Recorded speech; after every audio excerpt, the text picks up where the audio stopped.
प्रणाम गुरुजी। पढ़ा। गुरुजी मेरा क्वेश्चन है कि अगर सेवेंथ हाउस का लॉर्ड अपने से सेकंड जाएगा तो वो हम्म। मार्क की तरह काम करेगा या फिर उस भाव की वृद्धि करेगा। मतलब भावात भावाम सूत्र के हिसाब से अगर दूसरा जाने पे वो वृद्धि। सप्तम भाव का स्वामी अगर दूसरे भाव में जाके बैठ गया, यही कह रहे हो, कुंडली के सेकंड हाउस में बैठ गया। नहीं गुरुजी, अपने से दूसरा भावात भावाम के हाँ, तो से। सीधा कहो ना, अष्टम में बैठ गया। जी जी, अष्टम में। हाँ, नहीं तो लोग कंफ्यूज हो जाएंगे कि दूसरे में बैठ गया तो मतलब गड़बड़। जी सप्तम भाव का स्वामी अष्टम भाव में बैठा है। जी। तो पहली बात, हमें दो पॉइंटों को मद्देनजर रखना होगा। पहला, कि लगन उस भाव को क्या समझता है, नंबर एक। नंबर दो, जिस भाव को आप देख रहे हैं वह भाव उसको क्या समझता है। तो दो पॉइंट हो गए। तो पहले पॉइंट के अनुसार कुल लगन अष्टम भाव को अच्छा नहीं मानता, तो सप्तम भाव का स्वामी अष्टम में गया तो ये एक अच्छी बात नहीं हुई, क्योंकि लगन उसको अच्छा नहीं मान रहा है। लगन अच्छा नहीं मान रहा है का मतलब आपकी बुद्धि उसको अच्छा नहीं मान रही है। लगन मीन्स बुद्धि, लगन मीन विवेक, लगन मीन्स आपका चरित्र, आपका करेक्टर।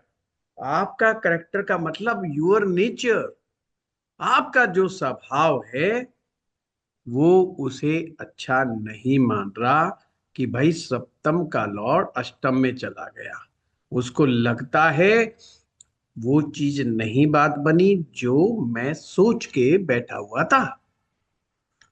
अब सप्तम का लॉर्ड अष्टम में गया, अब हम कहेंगे कि वह अपने से दूसरे भाव में गया, मारक स्थान में गया। वो उसका वृद्धि स्थान भी है, वो उसका मारक स्थान भी, दोनों ही बातें हैं। वृद्धि स्थान और मारक स्थान में से क्या चुनेंगे? दोनों ही चुनना होगा, क्योंकि ज्योतिष में किसी भी चीज को ओवरराइट नहीं किया जा सकता फलित करते समय।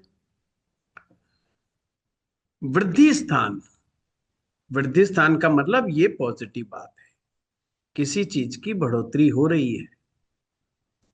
अब बढ़ोतरी होना तो अच्छी बात है कि विवाह की बढ़ोतरी हो रही है। अब मतलब अष्टम भाव क्या है? अष्टम भाव हमारी सेक्सुअल डिजायर है।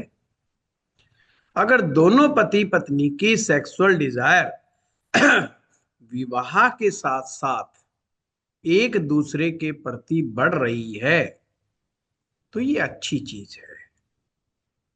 पर मारक क्यों है? अब इसको मारक के रूप में देखेंगे। मारक के रूप में देखेंगे कि अगर ये किसी तरीके से अनबैलेंस हुई अष्टम की एनर्जी, तो ये आपकी मैरिज को अकेला बर्बाद कर देगी। दोनों पॉइंट समझ गए?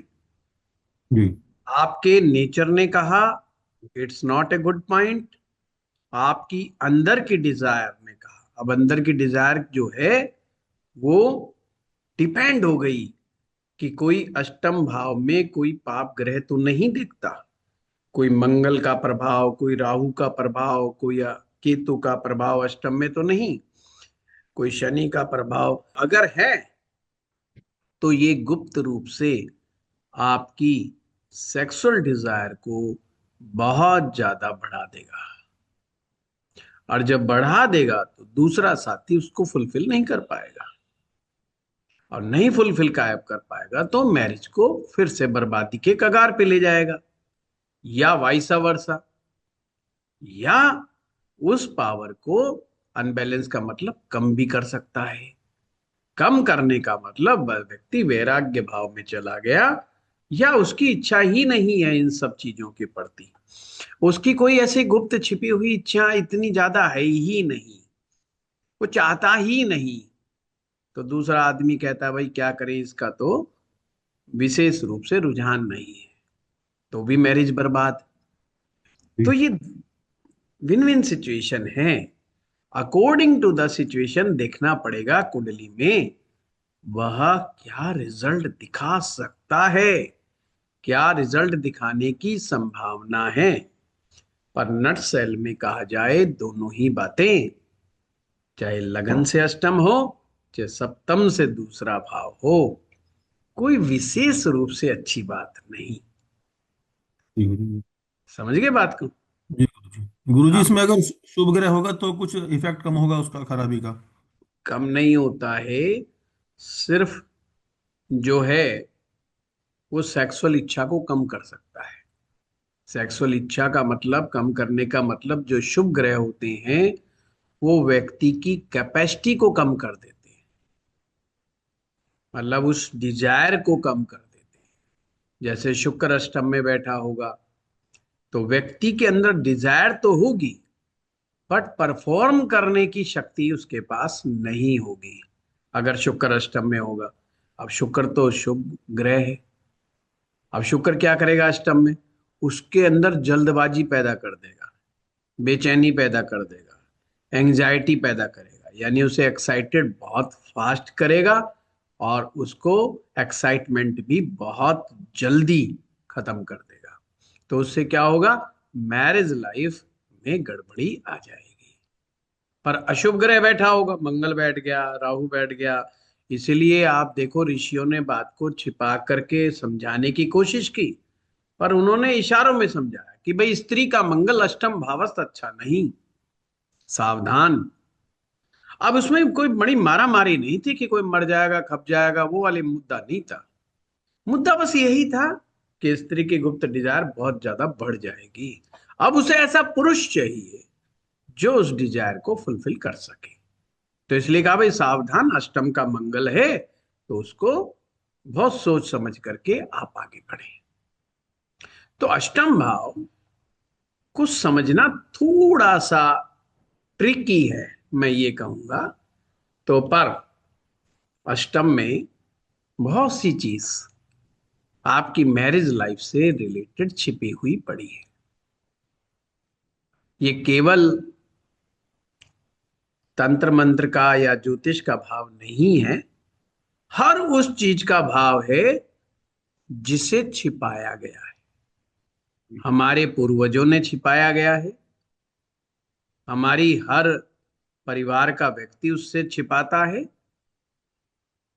जैसे इंश्योरेंस, आपकी इन्वेस्टमेंट्स, लोग कहाँ बताते हैं कि मैंने कितने का इंश्योरेंस करवा रखा है, कोई आम बातचीत में नहीं बताता। ये तो बता देंगे कि मकान ले लिया हमने, गाड़ी ले ली हमने, क्योंकि ये सब चौथे भाव के विषय है ना। और किसने कितने की वो क्या कहते हैं ट्रम प्लान ले रखा है, कितने हम्म। करोड़ का ले रखा है, कौन बात करता है इस विषय पे। किसने कितनी एलआईसियां करवा रखी है, कौन बात करता है। किसने कितनी एफडी करवा रखी है, कोई बातचीत में बताता है कि मैंने कितनी एफडी करा रखी है। वो अपने परम मित्र को भी नहीं बताता। ये तो बता देगा मकान ले लिया, दुकान ले ली, गाड़ी ले ली, बंगला ले लिया, पर ये नहीं बताएगा कि भाई मैं 1 करोड़ की एफडी करा के बैठा हूं कि 10 करोड़ की एफडी करा के बैठा हूं। वो नहीं बताएगा। वो ये भी नहीं बताएगा मुझे पुश्तैनी रूप से क्या मिलेगा। हर आदमी चौड़ा हो जाता है, माँ बाप से मकान मिलता है, वो कहते हैं, जी मेरा है। तो तेरा क्या है, तेरे बाप का है ये तो, तेरा कहां से आया। पर कभी वो कहता है जी ये मेरे पिताजी का दिया हुआ मकान है, हम तो अपने पिताजी की प्रॉपर्टी पे मौज कर रहे हैं, हमने कुछ नहीं किया। जिस मकान में रहते हैं वो मकान पिताजी की कमाई का है। अब पिताजी गुजर गए, और गुजरने के बाद तो मतलब ही नहीं बनता कि कह दें पिताजी का है, फिर तो है ही अपना। किसका है, हमारा है जी। तो गुप्त है, इसलिए इनहेरिटेंस अष्टम भाव से आता है। उसे छिपाया जाता है, बताया नहीं जाता। कौन कहता है मेरे को मेरे रिश्तेदार से इतना फ्री फोकट में मिल गया, किसी ने नाम कर दिया, कहता जी मैंने कमाया है, मैं हूं जी पराक्रमी व्यक्ति। हाँ, किसी का मकान ही इतना पुराना और हालात खराब हो, जो देख के ही पता दे कि भाई साहब ये तो इसके माँ बाप का ही दिया होगा, इसने तो बनाया नहीं है, इसकी उम्र ही छोटी है, अभी तो कोई अंदाजा लगा ले, बात अलग है, नहीं वो बताने वाला नहीं। तो अष्टम भाव से जितनी भी चीजें आती हैं वो या तो समय आने पर प्रकट होती हैं, किसी दशांतर दशा के तहत प्रकट होती हैं, या किसी विशेष परिस्थिति में प्रकट होती हैं। वैसे नहीं पता चलता।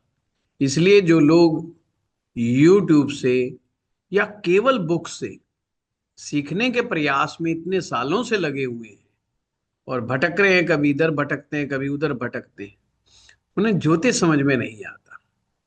उन्हें इधर उधर की चीजें समझ में आती है पर ज्योतिष समझ में नहीं आता, क्योंकि वो प्रकटीकरण जो होगा वो विशेष परिस्थिति में होगा, और विशेष परिस्थिति गुरुगम्य होती है। तो ये बड़ा इंपॉर्टेंट है। क्यों? दूसरा भाव जो का कारक ग्रह गुरु होता है, उसका अपोजिट गुरु।